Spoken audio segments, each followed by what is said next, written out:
I'm the Nostalgia Critic. I remember it so you don't have to. And welcome to another rendition of WTR, aka, Was That Real?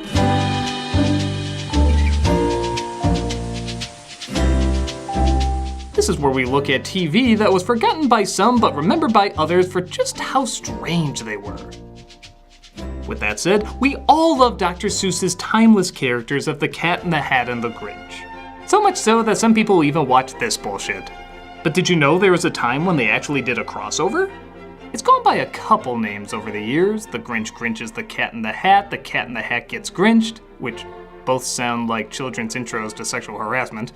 But what everyone called it when I was growing up was the Grinch versus the Cat in the Hat. Because really, that's what it is. It's two popular characters in the same universe finally meeting up and, well, surviving each other. This seems kinda strange for Dr. Seuss, who didn't really do crossover battles. That kind of stuff would usually be associated with something like, say, a Marvel production. Well, funny you should think that, because this actually was made by Marvel Productions. Yeah, soon the Lorax and Sam I Am are gonna fight over the warring nations of the Sneetches and the Who's, with a cameo by Spider-Man we've all been waiting for. This was advertised everywhere when it came on TV, and to its credit, it's really not a bad idea. It's kinda like Batman vs. Superman. Yeah, you're funny.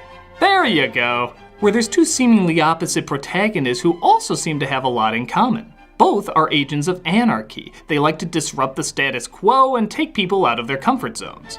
The reasons, though, is what makes them enemies. One does it to lighten the mood and open up possibilities, while the other does it to ruin the mood and limit possibilities. Even the lessons have a different spin. With the Cat in the Hat, he's the one dispensing the moral. With the Grinch, he's the one learning the moral.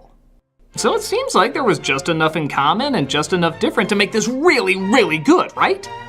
Well, as much as I've praised Seuss in the past, even I have to admit not everything was perfect. Nothing was awful, but some ideas were better as just that, ideas. And for what it's worth, this does seem to have a lot of ideas, especially for kids. It just didn't seem to have a lot of focus. Again, a tough combination, as Cat in the Hat was a somewhat random and archaic story where Grinch had a very solid beginning, middle, and end, which makes this a very tricky combination.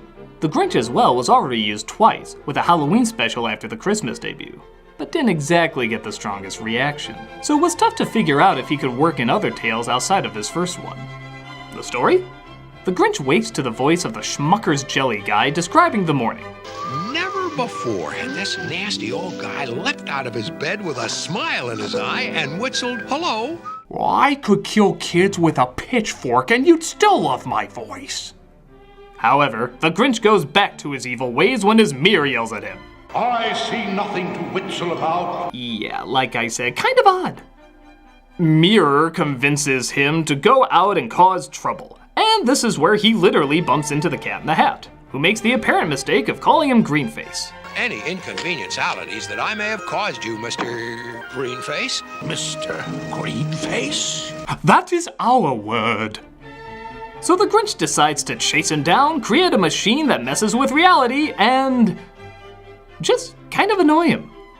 It's kind of a downgrade compared to his other adventures. First he wants to rob people the joys of giving, then he wants to terrify the world with fear from hellish-looking monsters. Now he's just kind of a troll.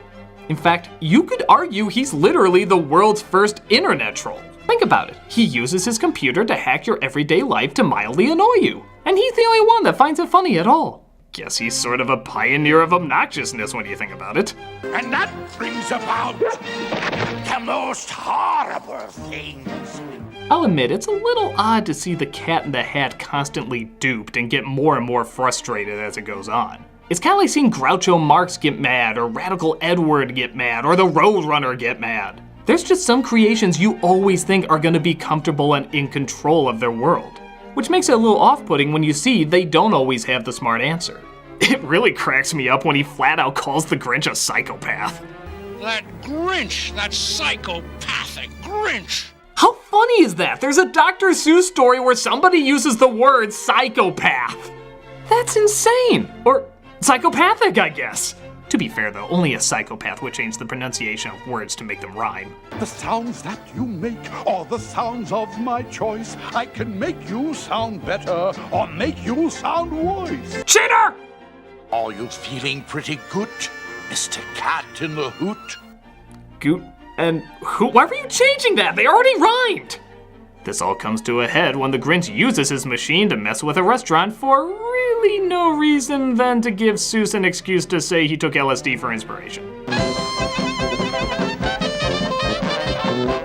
Yep, this is another Dr. Seuss trip-out scene that doesn't connect to much, but who cares? It's a Dr. Seuss trip-out scene. I will totally endorse getting a minor drunk if it leads to another Pink Elephant sequence. Screw priorities, I want a trip-out, man! Look at this, he's going against the lesson of his own books. Green eggs are okay, but polka dot eggs? Chuck that shit! But to be fair, maybe the Cat in the Hat's frustration ties into the kinda sorta message. Yeah, even the moral is a little hard to grasp, but I still can't say it's really wrong in any way. Amongst his frustration, he finally realizes that the way to win is not killing by anger, but killing by kindness. He goes to the Grinch's house and reminds him of his mother. Even a Grinch had a mother who taught him of love. Thank God he happened to have a good relationship with her because it eventually softens him up and makes him good again. He even has an inner monologue with her, which, the more I think about it, strangely happens a lot in this. Half of the special is technically just people talking to themselves. Everyone's a psychopath! So I guess the message centers around power of motherhood to always bring family into everything, that a person's weakness is in their heart. It's confusing. Nevertheless, it is still a kinda nice, albeit unfocused scene leading to a relatively harmless ending. And that's really the best way I can describe this special. Nice, unfocused, but harmless. It's certainly not Seuss's strongest work, and truth be told, it could have been a bit more interesting, but it's still neat seeing two of his most famous characters meet and interact off each other. While the story's not the best, it still feels like this is what the characters would do and say if they ever did run into one another. So it's kind of fun to watch, if only for that reason.